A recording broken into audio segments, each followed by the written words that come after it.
Kung buong buhay kang tinuring na anak, pero hindi ka adopted legally, may karapatan ka bang magmana? At paano kung yung kinalakihan mong pamilya biglang nagbago yung ugali nung malapit nang mamatay yung taong pinakamamahal mo? Yan ang sasagutin natin this episode.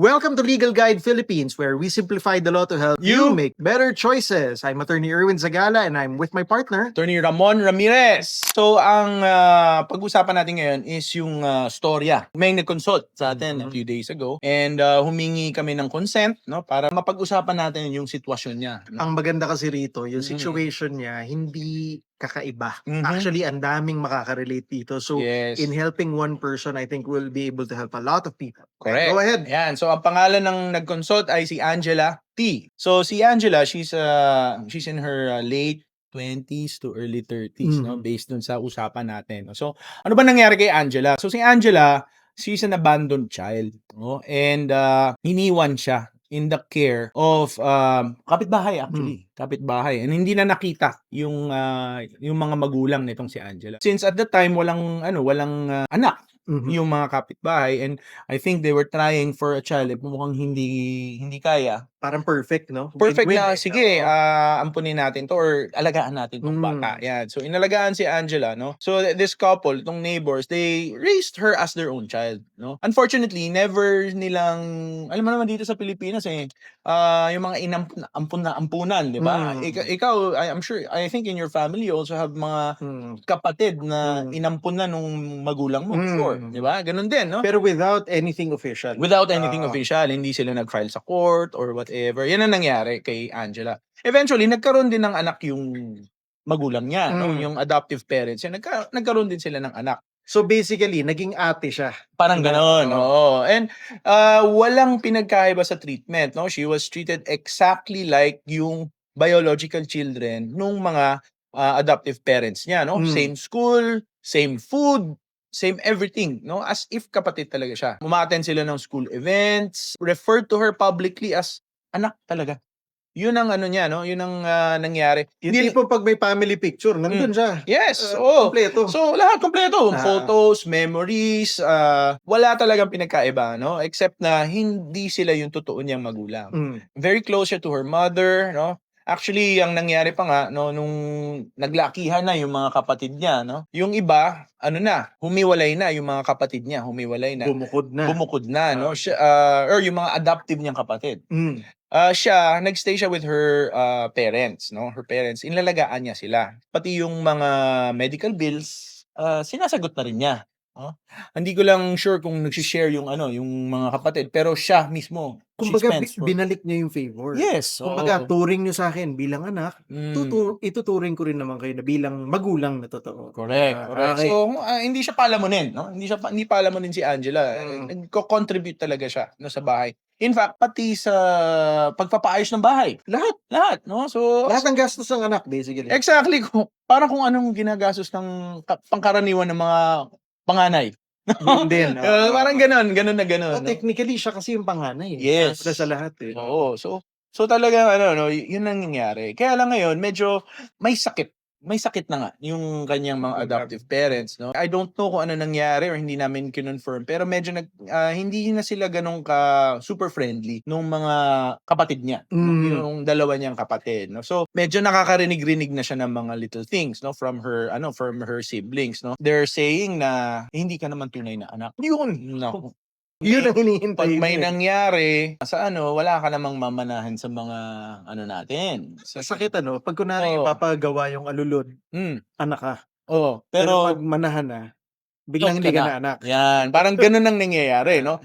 Pero may nakakarinig-rinig na siya, no? Wala pa naman yatang confrontation, pero syempre, papunta na dun Oo, papunta na dun, no? Hindi na sila nag-uusap, narababalitaan niya, nagmi-meeting sila ng sila lang. Wala si Angela. May GC. May GC, nawala siya. GC nawala. Family GC, nawala siya. Parang gano'n, no? Oo. Kinakabahan si Angela, 'di ba? Na baka mamaya if ever may mangyari sa magulang niya, sa parents niya, bigla siyang patalsigin, no, sa house Hindi where she grew up. hindi Yeah. malayo kasi Oo. kung gano'n na yung usapan, 'di ba, Mm. eh, hinihiwalay ka na, gumagawa na Mm. ng plano, besides you, eh, hindi malayo yan Yeah, talaga. so may point naman Oo. si Angela. So basically what she wanted to consult with us at the time was, ano po ba yung mga rights ko? What can I do? How do I protect myself? Kasi for all intents and purposes, ako kinikilala kong magulang sila Hmm, and kinikilala nila akong anak. 'Di ba? Biglang mawawala na lang because of a technicality, no? Which is a really big technicality, pero mm, a technicality nonetheless, 'di ba? So yeah, no, so thank you Angela for that for that question and mm, for giving us this opportunity to talk about it, no? So ang unang-unang kailangan natin pag-usapan diyan basically is kailangan natin maintindihan sino ba ang mga heirs or tagapagmana ni mommy at ni daddy, mhm, 'di ba? So sino ba according to the law, um, marami ang puwedeng magmana. Ang pinakaimportante diyan ang tinatawag nating descendants. mhm. Okay, descendants. Sino ba yung mga descendants? Yung mga pababa, anak, apo, or whatever, no? Isa pa is ascendants. Ascendants, sino naman yung ascendants? Pataas naman. Tatay, lolo't lola, no? Hindi tita, hindi siya ascendants ng tita. Mhm. O pwede rin mag-inherit or magmana ang mga collateral blood relatives. Before the collateral blood relatives, isa pa, spouse. Mhm. Asawa, surviving spouse ang tinatawag, no? Kung asawa, kasama yan sa tagapagmana. Attorney Ramon, Hmm. dumadami yung listahan ano? So Hmm. lahat yan makakatanggap? Legitimate, for descendants, even legitimate and illegitimate. Walang nahaharang yung ibang ano, yung ibang, ah, heirs dun sa ibang heirs? Yeah, that's another factor, no? So kung meron tayong just so you know, no guys, no, it's not germane to this, but just so you know, fun fact, pag merong descendants, no, kung merong anak, hindi nakasama ang ascendants. So may harangan na nangyayari. Yes, Okey. oo. Like kunwari may nangyari sa'kin, meron akong children and meron akong mga magulang, ang magmamana sa'kin yung mga children ko. Out na yung mga magulang, no? Mm. So, pag And walang spouse, and spouse. oo, Oo. may mga anak ko and spouse. Yung spouse palaging kasama yan, Ah. oo, unless na disinherit, no? Ibang usapan. Ibang usapan yun, Ibang video yun. ibang video. Yun ang mga heirs, no? Ang tanong, kasama ba dito yung mga ampon? Mhm. Okay. Long story short, ang ampon, yes, kasama. No, however, hindi pwedeng kung sino-sinong ampon lang, Attorney Erwin, no? It depends. It depends, no? Hindi. So, ang kailangan dito is, pag sinabing ampon, no, under our law, kailangan legally adopted, no? So, our laws will provide for various modes, no, or ways kung paano mag-adopt ng isang bata legally. So, Attorney Ramon, Mm. magkaiba po pala ang, ibig sabihin kapag abogado ang nagsasabi na ampon Mhm. versus layman na, ampon yan. Oo. Kapag So, malaki. kailangan may proseso pong pinagdaanan para legal na maampon ang isang bata para ma-consider siyang anak. One easy way to look at it, Hmm. kunwari may kumonsulta sa abogado, Yes. maayos po ba yung pagkaampon? Una naming tanong, dumaan po ba ng korte? Yes, oo. So, ano po yung mga papeles na Mhm. pwede nating ipakita na legally po siyang inampon? Yes. Ngayon, unfortunately, in this case, para kay Angela, pasok ba siya?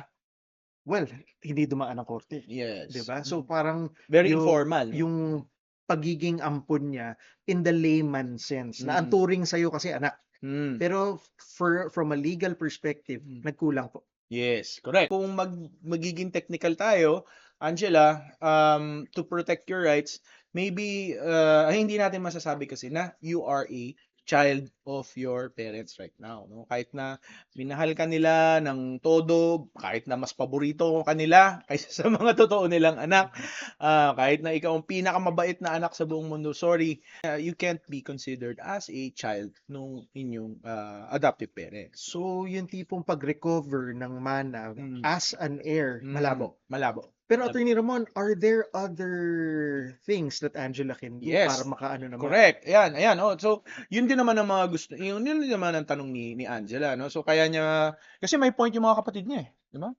hindi ka naman talaga ano, hindi ka naman talaga tagapagmana." 'Di ba? So, yeah, but yes, there are things that Angela can do, 'no? So the first, we have identified some, 'no? The first thing na puwedeng gawin ni Angela para protektahan niya yung, rights niya is siguro to explore with her parents, 'no? And if they're open, to create a will, 'no? A will. Ano ba yung will? So, just a quick recap, 'no? Under our, succession law, our estate, tax law also, meron dalawang klase ng, succession. Ano ba yung succession? Yung rules natin kung paano magmana, okay? The first is yung testamentary succession. Anong ibig sabihin ng testamentary succession? Ito yung klase ng succession where meron tayong last will and testament. So, last will and testament, yun yung nakikita natin sa pelikula, pangkaraniwan, 'no, na sinusulat nung ano, nung tatay or nung nanay or lolo't lola, kanino mapupunta yung mga ano niya, yung mga ari-arian. Usually sa gitna ng gabi yan sinusulat, Oo, yung mga tapos yung ganyan, oo. dramatic lighting. Dramatic, oo. 'Pag namatay na, darating yung abogado, 'no? May Oo. attache case, 'no?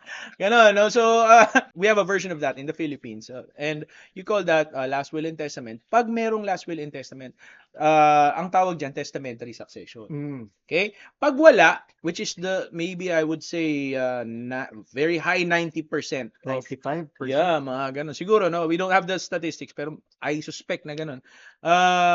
In the Philippines, gano'n, 'no? 'Pag wala, it's, ang tinatawag na intestate succession. Hindi uso sa Pilipinas yung will na yan. Oo, pang mayaman lang yan. Hindi dapat, hindi naman, but, parang usually yung mga mas But may that's ano. the normal kasi Oo. perception ng normal na Pilipino. Correct. So, ang intestate succession naman, ang susundin na rules diyan, yung default rules natin sa Civil Code, the new Civil Code of the Philippines, 'no? So, nag-provide na yung batas natin ng rules kung kanino mapupunta and gaano karami, yung mamanahin. Okay? So, yan yung testamentary and intestate succession. Yan. So, in this case, hindi kasi uubra si Angela dun sa intestate succession. Kasi sabi nga natin, hindi naman siya heir. 'Di ba? Hindi siya legal na tagapagmana. So paano natin ano pang another way? Another way is baka puwedeng mag-create yung inyong mga magulang ng will, ba? Let me be clear, there are rules na kailangan sundin kung paano gumawa ng will, 'no? Very technical 'yan. And, as well as kung paano dapat i-dispose yung properties or paano ipamudmod yung properties, 'no? But, it is a good way kung paano mapoprotektahan, 'no, yung rights ni Angela bilang, informally adopted child, 'no? Tama. So, there, 'no, puwede siyang ma-mention dun sa will, 'no? So, how would you do that, Angela, 'no? Angela, medyo mahirap i-DIY 'yan, 'no? So, please, I would suggest that you consult a professional, legal professional to help you and your parents, no, actually dapat yung parents mo, to help them draft a will that is compliant with Philippine law as well as, pati yung, the way na idinidispose yung property compliant sa Philippine law. Ang hirap kasi sa will, one miss you die. Oo, Basically, pwedeng ma-invalidate yan. Pwedeng ma-invalidate. And there are two things to look at. The formal requirements, kung paano siya ginawa, how it appears, how it was made, and the substantive. Basically, ano yung laman. So, Correct. magkamali ka, either one of those, they have dire consequences. So, Yes. Correct. But, Angela, no, please i-suggest mo lang sa parents mo, no. Wag mo rin silang pilitin na gawin 'yon, no, because ang will is dapat, Voluntary. voluntary and, talagang complete consent ng magulang, no. Hindi maganda yung pipilitin, no. Hindi no 'yon, no. Ayan, so that's the first way that Angela can protect her rights, no. What's a second way, no? Another or puwedeng at the same time, no? Another way that Angela can protect her rights is, 'di ba sabi natin, no, she's been spending on behalf of her parents, no? Ginagastusan niya yung medicine nila, medicine, paggawa ng alulod, Yeah, may yung nasirang mga appliance. yeah, ang dami, kumbaga she's sharing in the expenses of the family, 'di ba? So ngayon pa lang, Angela, if you haven't been doing so already, ipunin mo 'yan, no? Ipunin mo yung, ipunin mo yung proof mo that you've been spending these amounts on behalf of the family, on behalf of your parents, on behalf of your family home. Why? Because if in the future, hindi kayo magkaayusan ng parents mo, you can at least be subjected or entitled Mm. to reimbursement from let's say whether it's the estate or even your family members, no? So i-account mo na ngayon pa lang lahat ng ginagastos mo. Ang sakit, no? Oo. Parang pinampapintura, Mhm. isi-save mo yung resibo galing sa hardware store, Mm. yung binayad sa laborers, Mm. pero parang bukal naman sa loob mo na gastusin dahil bahay mo. Pero Mm. wala, ganun eh. Ay ganun eh. Sorry kasi hindi ka nga ano 'no, hindi ka nga formally adopted 'no. So, and the principle na pinanggagalingan natin diyan is yung principle ng unjust enrichment 'no. Ibig sabihin, naman puwedeng nakinabang lang yung ano, yung, your family, naman puwedeng nakinabang lang sila and then 'pag time na ng manahan, wala na, out ka na, 'di ba? Out na siya. It comes from the concept of fair play or Yes. justice, 'di ba? Mm. Na tipong binigay ko, hindi naman pwedeng Mm. kinuha na lang ninyo lahat na walang walang Correct. accounting at the Mm. end of the day. Kasi hindi na nga ako nakakuha as an heir, Mm. at the very least, uh, Bawiin ko lahat ng ano. this should be taken into account. Correct. Yan, no? So, so ngayon, so Angela, please, start collecting your evidence, no? Na ano. And if ever nga pala you opt to go this route, I would suggest consulting with the legal team kasi ito medyo civil in nature. Kailangan talaga patunayan to. So, this is subject to proof. Yes. Hindi siya parang, ito tingin ko dapat na. Yes, oo, lalo na here in the Philippines, no? Parang ang hilig natin sa alam nilang lahat 'yan. Ako ang gumastos diyan, no? Ayun. Ayun, eh walang dokumento. Wala na, mahirapan tayo. Mhm. Okay? So last is also kinakabahan kasi si Angela, no? Baka mamaya bigla siyang palayasin sa bahay nila. Hindi no? malayo. Hindi malayo, no? So, ngayon pa lang, Angela, we would suggest na please, consult a lawyer, no? Consult a lawyer. Why? Because hindi naman pwedeng automatic kang paalisin ng basta-basta, no? Under the law, meron tayong tinatawag na ejectment proceedings, no? Hindi kahit nga squatter hindi basta-basta na mapalayas, no? Ito pa, Ito lumaki pa dun. nandiyan ka lumaki, no? So it's very important that first and foremost hindi ka nila basta pwedeng palayasin ng walang ipapadlock na lang yung bahay or Pag-uwi whatever. mo nakapadlock na. Tapos maleta. Iba na yung locks and Oo, everything. oo. Hindi nandun na lahat yung gamit sa labas ng bahay, no? Hindi ganoon, no? That's Wait, unlawful wait, as wait, well. wait. They cannot do that. Pero Oo. assuming they do, there are legal remedies against that. Correct. Hindi mo masabi what they are capable of. Oo. So, ang pagpapalaya sa isang tao sa kung saan siya nakatira or whatever, merong prosesong dinadaanan yan. No? May due process na dinadaanan yan. And typically, we call that an ejectment case. No? So, hindi siya basta-basta na pwede nilang gawin yun. No? You have your rights as well. Especially na diyan ka lumaki. And diyan yung family home mo since you were a child. No? So, hindi pwede yun. No? Your rights need to be protected. But, before you can do that, please consult with a lawyer that you trust and who really knows what he's doing, no? I'm really hoping na hindi umabot sa ganyan, pero better to be prepared, di ba? Yes. Kaysa yung biglang nandun na, doon ka palang maghahagilap na sino pwedeng tanungin dito or konsultahin. Yan. So Angela, I hope we were able to answer your questions. Maybe we could do a recap.